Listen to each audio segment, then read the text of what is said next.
Hey Lurking Army, welcome to this week's news update video for Destiny 2. Today we're gonna go over what's new in the TWAB, and I'm calling it right here, enter the season of the nerfs.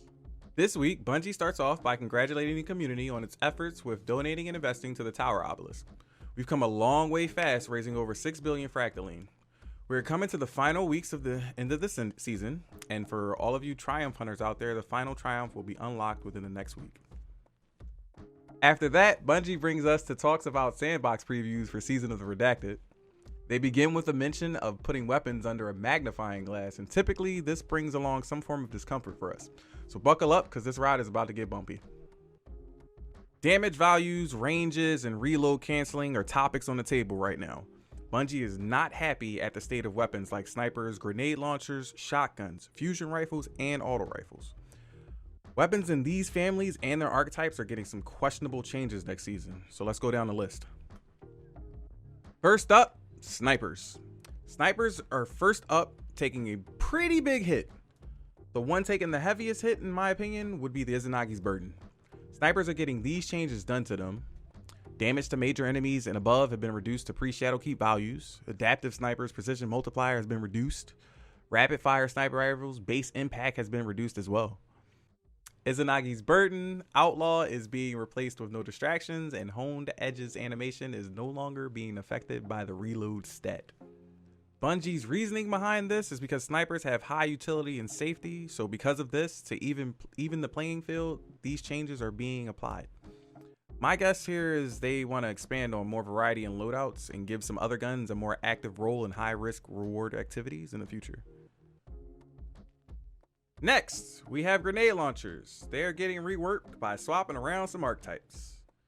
Though aggressive frame grenade launchers are now rapid fire grenade launchers. Rapid fire frame grenade launchers have had their damage reduced, their rate of fire changed, and previously aggressive frame grenade launchers will be firing faster than adaptive frames. And the damage to major enemies have been changed and reduced. Bungie's reasoning on this is, again, to give some other weapons breathing room. Hopefully this means we can see some light shine back on LMGs, rocket launchers, swords, and the snipers in the heavy slot. Next, shotguns, oddly enough, are getting some more love in a weird way.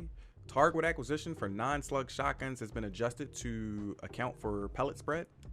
Cone angle is now adjusted on a per sub archetype basis and is no longer adjusted by the range stat. Aiming down sights no longer adjusts effective range for the weapon's archetype. And Lord of Wolves now has a nerf for Release the Wolves, which reduces the weapon's accuracy while active. I'll hold my breath there. Reasoning for these changes is to give the other weapons a chance to fight back and allow players to react better. Again, Lord of Wolves, with the nerf, we'll just see what it feels like in our hands. Fusion rifles are getting things like target acquisition, damage fall off, and range adjusted. Target acquisition is being adjusted to no longer account for precision locations. Damage fall off for the weapon archetypes can now floor. Effective range and impact or optic stats for the weapons archetypes have been adjusted. Backup plan, the perk, now adjusts impact to the rapid fire frame sub archetype, and charge time is now set to match the rapid fire frame sub archetypes. Cool. Reasoning for this is said to be similar to the shotguns, most based around the target acquisition. Auto rifles are getting a small hug with tweaks to boost efficiency in PvP. I'm gonna put these numbers on screen for all you PvP heads out there. I don't really follow PvP, so this should cut it for you guys. For PvE though, they did state that they are giving it a little bit of a buff, so that's a plus for me. Haha. The last word is getting hit with a bat to kind of mellow it out for both PC and console. From what it seems, these changes will make it so fanfare, aka hipfire, is more dominant on it like it should be. That sums it up for the week. My thoughts? I'm excited. These changes bring forth versatility. This, on top of the changes with elemental affinities and seasonal mod socket changes, they're going to be huge. At least until a new meta presents itself. So that wraps it up for me for the week.